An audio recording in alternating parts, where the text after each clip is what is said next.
மேஷ ராசிக்கு இது நாள் வரையில் ஜென்ம குருவாக உங்களுக்கு இருந்து வந்தார். அந்த ஜென்ம குரு விலகி 2ஆம் பாவத்திற்கு குரு பகவான் போகிறார். மேஷராசி என்பர்களே கவலைப்படாதீங்க.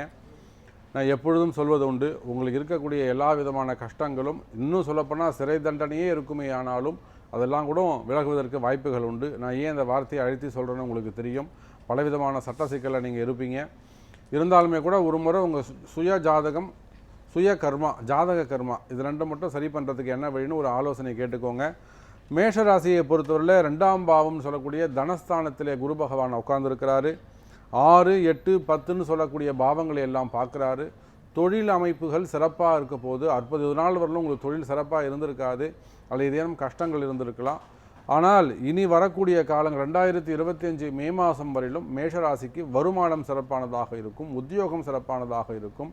உத்தியோகத்தில் நல்ல முன்னேற்றங்கள் ஏற்படும், பதவி உயர்வுகள்லாம் கிடைப்பதற்கான வாய்ப்புகள் உண்டு.